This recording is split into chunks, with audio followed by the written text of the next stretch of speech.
नमस्कार मित्रांनो, मी विश्वनाथ पिंगळे. आज सनेज केअर कंपनीच्या माध्यमातून आज ऑर्गॅनिक शेतीवरती खूप मोठ्या लेवल आम्ही काम करतो आणि असेच रिझल्ट बरेचसे आम्ही घेतलेले आहेत. परंतु असाच रिझल्ट आज मंचरपासून जवळ असलेल्या चांडोले गावामध्ये आम्ही आलो आहे.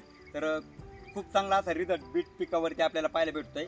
त्या पिकामध्ये पाहायला गेलं तर ग्रोथ होण्यासाठी आपण सॉईल केअर, सनगार्ड आणि गुळ त्याच्याबरोबर सनस्टिक याचं मिश्रण करून एक 48 तास भिजवलं होतं आणि त्याच्या माध्यमातून पाट पाण्यामध्ये सोडल्याच्यानंतर खूप सारा असा रिझल्ट या ठिकाणी आपल्याला पाहायला भेटतोय. आपण शेतकऱ्यांकडनं जाणून घेऊया तो रिझल्ट त्यांना कसा वाटतोय. आज सर तुमचं नाव काय? अविराज पोखरकर. सरांच्या पाहिलं गेलं तर आपण बीट या प्लॉटवरती आलेलो आहे आणि खूप सारा रिझल्ट इथं आपल्याला पाहायला भेटतो. सर कसा रिझल्ट वाटतोय तुम्हाला? छान रिझल्ट वाटतंय. पहिले तुम्ही सेंद्रिय ऑर्गॅनिक रासायनिक शेती करत होते, त्यातला आणि सेंद्रिय शेतीतला फरक जाणवतोय? हो, खूप. प्रत्येकाने पाहिलं गेलं तर सेंद्रिय शेती करायला पाहिजे.